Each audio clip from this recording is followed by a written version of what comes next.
യബ്ബേസ് ഇസ്രായേലിന്റെ ദൈവത്തോട്, നീ എന്നെ നിശ്ചയമായും അനുഗ്രഹിച്ച് എൻ്റെ അതിർ വിസ്താരമാക്കുകയും നിന്റെ കൈ എന്നോട് കൂടെ ഇരുന്ന അനർത്ഥം വ്യസന കാരണമായി തീരാതെ വണ്ണം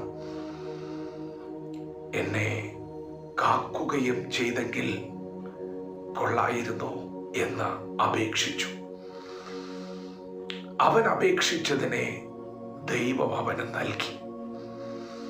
ദൈവത്തിന്റെ മാറ്റമില്ലാത്ത വചനം ശ്രദ്ധിക്കുന്ന പ്രിയപ്പെട്ടവരെ, വിശുദ്ധ വേദപുസ്തകത്തിലെ ഒരു തിരുവചന ഭാഗമാണ് ഇന്ന് പകൽ നാം വായിച്ചു കേട്ടത്. യബ്ബേസ് എന്ന് പറയുന്ന ഒരു മനുഷ്യൻ പ്രാർത്ഥിക്കുകയാണ്. യബ്ബേസിന്റെ പ്രാർത്ഥനയിലേക്ക് നാം ഒന്ന് ശ്രദ്ധിച്ചു നോക്കിയാൽ ആ പ്രാർത്ഥന നമ്മുടെ പ്രാർത്ഥനകളിൽ നിന്നൊക്കെയും വ്യത്യസ്തമാണ്. യബ്ബേസ് പ്രാർത്ഥിക്കുന്നത്, നീ എന്നെ നിശ്ചയമായും അനുഗ്രഹിക്കണമെന്നാണ്. നമ്മളെല്ലാവരും നമ്മുടെ മുൻപിൽ കടന്നു വരുന്ന പ്രിയപ്പെട്ടവരെ നോക്കി ദൈവം നിങ്ങളെ അനുഗ്രഹിക്കട്ടെ എന്ന അനുഗ്രഹ വാക്കുകൾ പങ്കുവെക്കുന്നവരാണ്. നാം മറ്റുള്ളവരെ അനുഗ്രഹിച്ച് പ്രാർത്ഥിക്കുന്നവരാണ്. എന്നാൽ യബ്ബേസിന്റെ പ്രാർത്ഥന നമ്മുടെ പ്രാർത്ഥനയിൽ നിന്ന് വ്യത്യസ്തമാണ്. യബ്ബേസ് പ്രാർത്ഥിക്കുന്നത്, നീ എന്നെ നിശ്ചയമായും അനുഗ്രഹിക്കണമെന്നാണ്. പ്രിയപ്പെട്ടവരെ, ആരാണ് യബ്ബേസിനെ ഇങ്ങനെയൊക്കെ പ്രാർത്ഥിക്കാൻ പഠിപ്പിച്ചത്? മറ്റാരും പ്രാർത്ഥിക്കാത്ത നിലയിൽ എന്തുകൊണ്ടാണ് യബ്ബേസ് പ്രാർത്ഥിച്ചത്? യബ്ബേസിന്റെ ജീവചരിത്രത്തെക്കുറിച്ച് തിരുവെഴുത്ത് പറയുന്നത്, അവന്റെ അമ്മ അവനെ വ്യസനത്തോടെയാണ് പ്രസവിച്ചത്. യബ്ബേസ് ഈ ഭൂമിയിൽ പിറന്നു വീഴുന്ന സമയത്ത് ആ കുടുംബം വലിയ ദുഃഖം അനുഭവിച്ചിട്ടുണ്ട്. യബ്ബേസിന്റെ ബാല്യത്തിൽ അവൻ ചില വേദനകളിലൂടെ, ഒറ്റപ്പെടലുകളിലൂടെ കടന്നുപോയിട്ടുണ്ട്. യബ്ബേസിനെ പ്രാർത്ഥിക്കുവാൻ പഠിപ്പിച്ചത് യബ്ബേസിന്റെ ജീവിതമാണ്. അവന്റെ ജീവിതത്തിലെ ഒറ്റപ്പെടലാണ്, അവന്റെ ജീവിതത്തിൽ കടന്നു വന്ന നിന്ദയാണ് അവനെ പ്രാർത്ഥന പഠിപ്പിച്ചത്. പ്രിയപ്പെട്ടവരെ, നിശ്ചയമായും എന്നെ അനുഗ്രഹിക്കണമെന്ന് അവൻ പറയണമെങ്കിൽ അവനൊരു അനുഗ്രഹം വേണം. അവൻ അത്രത്തോളം തകർക്കപ്പെട്ടവനാണ്, അവൻ അത്രത്തോളം ഒറ്റപ്പെട്ടവനാണ്.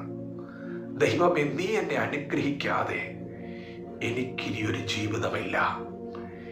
എനിക്ക് ജീവിക്കണം, സന്തോഷത്തോടെ ജീവിക്കണം. നീ എന്നെ അനുഗ്രഹിക്കണം. നീ എൻ്റെ ഒറ്റപ്പെടലുകളെ, എൻ്റെ നിന്ദകളെ മാറ്റുന്ന ദൈവമാണ്. നീ എന്നെ നിശ്ചയമായും അനുഗ്രഹിക്കണം. പ്രിയപ്പെട്ടവരെ, പ്രാർത്ഥിക്കുക എന്ന് പറഞ്ഞാൽ അത് അത്ര എളുപ്പമുള്ള കാര്യമല്ല. തിരുവെഴുത്തിൽ പ്രാർത്ഥിച്ചവരെ പഠിച്ചാൽ അവരെല്ലാവരും അതികഠിനമായ ശോധനയുടെ നടുവിലാണ് പ്രാർത്ഥന പഠിച്ചത്. യാക്കോബ് യാബോക്കിന്റെ കടവിൽ പ്രാർത്ഥിക്കുമ്പോൾ യാക്കോബ് പ്രാർത്ഥിക്കുവാൻ ഇടവന്ന സാഹചര്യം അവന്റെ ജീവിതത്തിലെ കഷ്ടതയാണ്. അവനെ പ്രാർത്ഥന പഠിപ്പിച്ചത് കഷ്ടതയാണ്. ഇന്ന് പകൽ നിങ്ങളുടെ ജീവിതത്തിൽ ചില നിലവിളികൾ ഉയരുന്നുണ്ടെങ്കിൽ, മറ്റാർക്കുമില്ലാത്ത ചില വേദനകളിലൂടെ നിങ്ങൾ കടന്നു പോകുന്നുണ്ടെങ്കിൽ, ഇന്ന് പകൽ നിങ്ങൾ വ്യത്യസ്തമായ നിലയിൽ പ്രാർത്ഥിക്കാൻ പോവുകയാണ്. നിങ്ങളുടെ പ്രാർത്ഥനയുടെ തലങ്ങൾ മാറാൻ പോവുകയാണ്. ദൈവം സഹായിക്കാതെ, ദൈവം അനുഗ്രഹിക്കാതെ എനിക്ക് ഒരു ചുവട് മുൻപോട്ട് വയ്ക്കാൻ കഴിയില്ലെന്ന ഇന്ന് പകൽ നിങ്ങൾ മല്ലു പിടിച്ചു പ്രാർത്ഥിക്കാൻ പോവുകയാണ്. ദൈവം നിശ്ചയമായും നിങ്ങളെ അനുഗ്രഹിക്കും. പ്രാർത്ഥിക്കുന്നവൻ ഒരു നാളും പരാജയപ്പെടുകയില്ല. ദൈവത്തിന്റെ വചനം അറിഞ്ഞിട്ടാണ് നീ പ്രാർത്ഥിക്കുന്നതെങ്കിൽ ഇന്ന് പകൽ നീ പരാജയപ്പെടാൻ ദൈവം സമ്മതിക്കില്ല. ദൈവത്തോട് അടുത്തു വന്നാൽ അവൻ നിങ്ങളോട് അടുത്തു വരുന്ന ദൈവമാണ്. പ്രിയപ്പെട്ടവരെ, ഇന്ന് പകൽ പ്രാർത്ഥന നിങ്ങളെ വ്യത്യസ്തരാക്കും. നിങ്ങളുടെ ജീവിതാനുഭവം നിങ്ങളുടെ പ്രാർത്ഥനയെ വ്യത്യസ്തമാക്കും. വചനത്തോടെ പ്രതികരിക്കുക. ദൈവം നമ്മെ ഓരോരുത്തരെയും ഈ പകൽ അനുഗ്രഹിക്കുമാറാകട്ടെ. ആമേൻ.